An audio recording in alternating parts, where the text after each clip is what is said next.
Kieran Gillen and Lucas Wernick settle the deal of the century as Sebastian Shaw meets with Eros to discuss a big deal between Eternals, mutants, and humans that will help save them all from the progenitor. Kieran Gillen gets into the art of a deal this issue with a focus on Sebastian Shaw and his own judgment, what motivates him, and how he's trying to profit from the literal death of everyone on Earth. Like previous Immortal X-Men issues, this one is extremely wordy as well, but Gillen's development with Shaw getting to explore a little bit of his early life and how he became the rather stuck-up, snobbish, cold, calculating businessman he is was great, and continuing that trend of the mutants doing deals and less than moral things under the table to try and come out on top of everyone else was fantastic. Getting to see more judgments from the mutants' POV was cool as well, and I've noticed a trend with the mutants getting judged in that they are all really the only characters who are desperately trying to tell the progenitor that they don't recognize its judgment or rule. It's like their version of closing their eyes and blocking their ears, and they won't notice anything's happening and it'll all be okay and they won't be judged, which I feel is Gillen really kind of linking it up to the concept that many mutants, particularly the Quiet Council and many of the members on it, think that they are better than everyone else, particularly humans. So I like that we've seen that signposted around with all of these different mutants getting judged and how they don't like getting judged by someone who isn't part of their little group.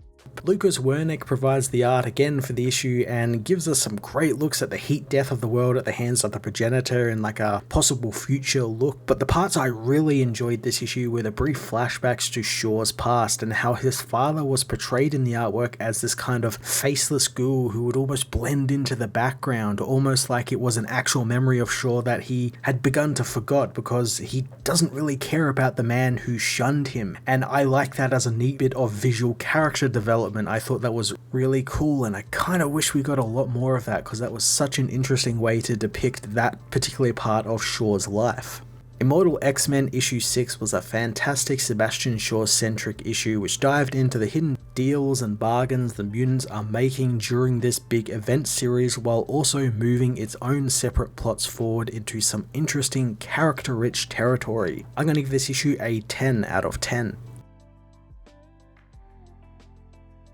Immortal X-Men issue 6 sees Krakoa burning as Mr. Sinister contacts Destiny, telling Irene that he was kidnapped by some Eternals to help build the Celestial God. She asks if he's coming back since this could be his hour, but Sinister refuses to since Dr. Stasis is still out there and he needs to prove himself to the other mutants, and thanks to an opportunity that has presented itself, he can now try. Sinister explains that he saw the progenitor give Captain America the thumbs down and he doesn't think the planet is going to cut it if they play along with the progenitor, but it does have an off button and the Avengers won't use it since it could possibly blow up and kill the people of Iceland. But he thinks the mutants will press it though if a certain person who knows the future could make them think that the risks are worth it. Destiny thinks it over, calling for Mystique since they have work to do as she soon sees the vote, the attack and the destruction of the progenitor, but she knows it's all an illusion as the progenitor presents itself to her in the form of her own mother. Destiny says that she tried to protect her people and better their lives, so she rejects her judgment,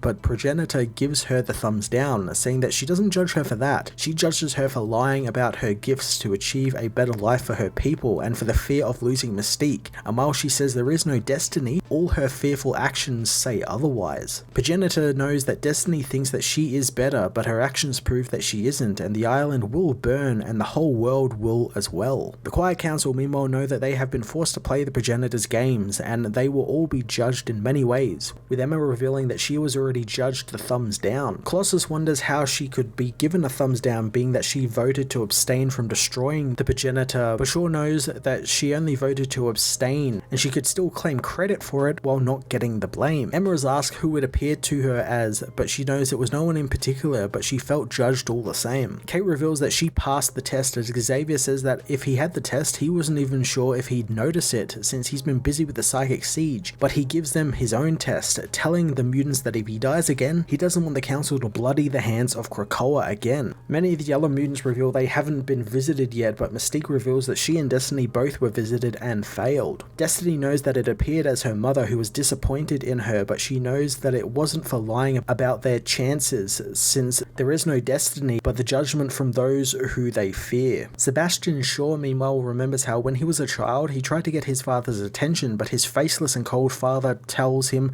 that he doesn't have time for his his antics since he's too busy, telling the boy to come back to him when he's got something to offer him. After his father dies, Sebastian shows up to his grave with a case full of cash, his first $1 million he made, knowing that he can spare it. He dumps it onto the grave, lighting it on fire, knowing that the church used to have people pay for the sins of the dead, but he wants his father to consider this the opposite, and the burning of the money is to keep the hellfire burning nice and hot. In the present, Shaw demands that they develop a firm plan against the progenitor, as Storm says that she has to return to Arakko and deal with Uranus's war machines he left behind, demanding the council knocked Act out of turn while she is gone. Emma reveals that a faction of Eternals has reached out to help save the world with them, wanting to talk with the mutants and make a deal. Shaw says he'll handle it in the Hellfire Club in New York, wanting Leland and Warren to come with him to make sure he's playing fair with the Eternals. No one objects, so Emma tells Shaw to give it his best shot and to tiptoe carefully, keeping an eye out for tests. Exodus meanwhile remembers when the Black Knight Garrington was taken by a giant monster, as the knight says that it was a mortal sin to give his life to help Exodus in the 12th century, and if he takes his place,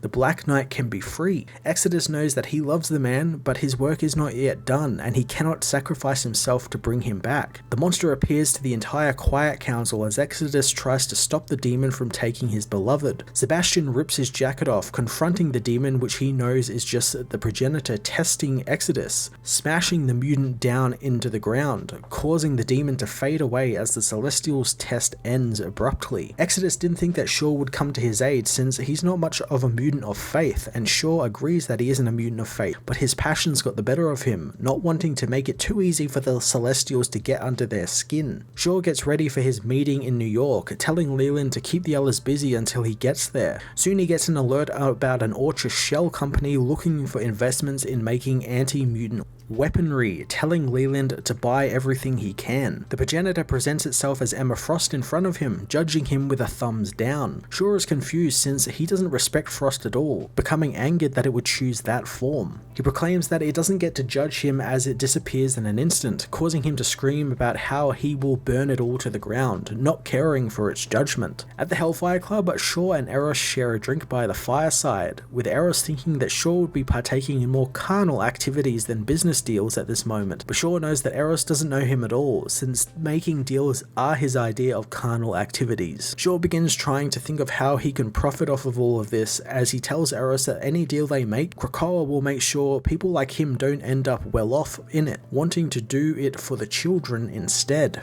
Eros likes the way he thinks, toasting to a deal well done. Shaw leaves to deal with another meeting, heading to the basement where Selene's old satanic rituals were held. He bleeds out a heart into the circle she had made, summoning a red mist, who wasn't expecting a call from this number again, being that Selene is dead. The being thinks that Shaw is interested in making a deal with it while the apocalypse ticks down, and Shaw knows that he's making plans assuming that they will live, knowing that if he does, he is immortal and he will need funds to see that he is sipping on brandies that would cost entire planets from now until the end of time. He asks what he should call the being, and the demon introduces itself as Mother Righteous, asking if he's interested in making a business deal, but Sebastian Shaw merely says he's a businessman, so what does the demon think?